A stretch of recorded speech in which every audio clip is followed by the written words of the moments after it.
रमता राम जपो रे प्राणी, अब तो सुन ले राम कहानी।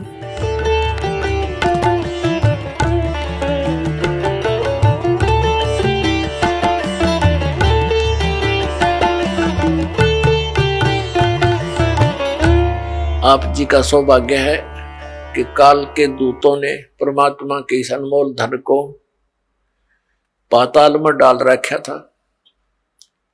यानी ये समझ लो कूड़े के ढेर में घना नीचे दबा रखा था। अब दास पे कृपा हुई, रजा मालिक कबीर भगवान का साथ दास के साथ है, तो अब ये धन आपके रूबरू हो पाया है। इतने संघर्ष के बाद सन 1994 में दास को परमात्मा ने आदेश दिया था, गुरुदेव ने, दीक्षा उपदेश और सत्संग करने का। और आज सन 2012 हो गया, लगभग 18 वर्ष हो गए संघर्ष करते ने। -0 से भक्ति को ऊपर उभारा है परमात्मा कबीर जी की दया से। बिल्कुल नामो निशान नहीं था, ना भगवान का ना भक्ति का। परमात्मा के लिए तरफ सभी रहे थे। जैसे ये दास पहले हनुमान पुजारी था और मंगलवार का व्रत रखता था। सालासर एक मंदिर है हनुमान जी का, और उसमें इसी बूढ़ी सी मूर्ति रख रखी है। ये भगवान, अब हंसी आती है अपने कर्मों पे। काली सी मूर्ति में बना दी किसी ने, फिर देखा देखी जान लाएंगे, वहां धक्के खाया करते हम। बता, काल ने ऐसा जुल्म करवा रखा है। तत्व ज्ञान का तो नामो निशान मिटा दिया और कोरी बकवाद समाज में बरवा दी झूठे गुरुओं द्वारा। तो पुण्यात्माओं, या मेर हुई भगवान की। कहीं आप देखा करते 4 ईंटें लगा रखी, उस पर कुत्ते मुत्ते वहीं बैठे, और वहां हम माथा टेकने जाए, और तेरा गजब भैया। कोई वहां से सारा दिन रो कर मर जाए, कोई नो कहने वाला नहीं क्यों रो रहा है पत्थर के आगे। तो इसलिए वक्त गुरु की आवश्यकता होती है, और उसके ज्ञान के आधार से भक्ति साधना करने से कल्याण हो जाता है। अब ये कितनी बुराई बढ़ गई शराब मांस तंबाकू की, और इसको विकास मानते हैं हम कि बड़ी बड़ी कोठी हो, कार हो, और गुटी सुटी लावें, और फिर विवाह के अंदर एक अलग से ड्रामा रच दे।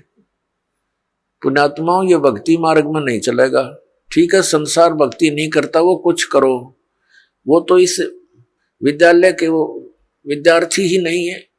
ये विद्यार्थियों के लिए लागू है कि ना बीड़ी पीवे, ना तंबाकू प्रयोग करे किसी भी तरीके से, ना मांस खावे और ना शराब प्रयोग करे, और न ही ये ड्रामेबाजी करे, ना जन्मदिन मनाना, ना कोई ऐसे ब्याह के अंदर बकवाद करनी। सिंपल ब्याह करो बच्चों। आप भगत बनकर देखो कितना आनंद आवेगा। देखो, लोग दिखावा ड्रामा कितना कर ले, इसका अंत नहीं। शुरुआत हमने देखी, किसी ने 1100 रुपये दान के दे दिए, सारा गांव में चर्चा हुआ करती। फिर 2100 दे दिए एक ने, वो फेल हो गया। फिर एक ने 5100 दे दिए, वो फिर 21 वाला फेल हो गया। फिर एक ने 11,000 दे दिए अपनी लड़की के दान में, और एक मोटरसाइकिल दे दी, फिर कार दे दी। तो ये एक बकवाद है बेमतलब की। बच्चे को परमात्मा से जोड़ दिया जाए, परमात्मा का नाम लेकर, और ये राम नाम का दहेज बेटी ने दे दे, यो सदा साथ देगा। एक टाइम हमने कुछ दे भी दिया बच्चे को, क्या कितने दिन उससे वो गुजारा कर सकती है। और फिर गरीब की बेटी अमीर की बेटी को देखकर मायूस हो जाती है, उसको ना जाने कितना दुख होता है। तो इस तरह की ये बकवादें हमने समाज से खत्म करनी पड़ेंगी, खासकर भगत समाज को तो इसमें अग्रसर होना ही पड़ेगा। इस दास के संघर्ष में आपने सहयोग देना पड़ेगा। ये बिल्कुल गलत है, भक्ति बाधक है। जिसके 2-3 लड़की हो जाती, नींद आराम हो जाती है उस माता पिता की, और लड़की इसी कारण से हमारे लिए बोझ बन गई। एक गौ जैसी आत्मा होती है बेटी की। हमने खूब देखा है, बेटा और बेटी रोटी खा रही है, माता पिता कोई बोलता है बेटे को एक वो काम कर, वैसे भी कहा ये काम करिए, बेटा तो कहेगा को नहीं करता, और बेटी रोटी खा रही होगी ना, खाना छोड़कर उठ कर चल पड़ेगी उस काम को करके आओगी। अब ये हमें बोझ क्यों बनाई? अपने ड्रामाबाजी से, अपनी बकवादों से, दहेज के कारण। तो इस प्रकार हमने इस हर तरह की जो बुराई हमारे समाज में घर कर गई, इसको भी आपने बहुत गहराई से सोच कर एक मर्यादा मार के उद्देश्य से नहीं कि मैंने कह दिया आपने शुरू कर दिया, नहीं, ये नियम ना समझना, ये आवश्यकता समझना, इस भक्ति मार्ग में बाधक समझना, इन नियमों को तोड़ देना।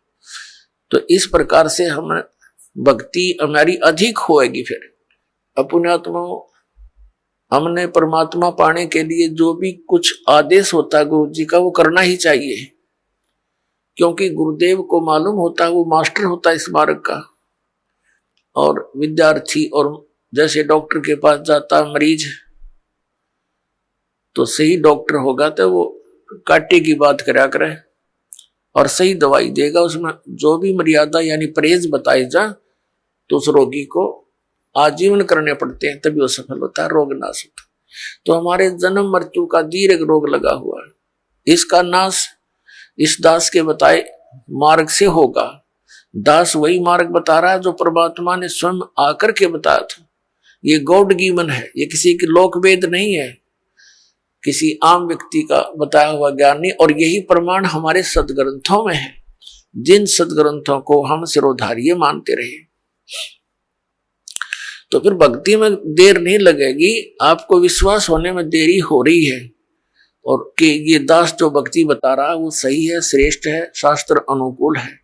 ये प्रमाण करने के लिए कि ये भक्ति सही है, और परमेश्वर परम पूज्य कबीर जी हैं जो दुल्हा रूप में, धानक रूप में बनारस में आए थे, ये प्रमाणित करने के लिए ये ढेर सारे आपको प्रमाण दिखाने पड़ते हैं।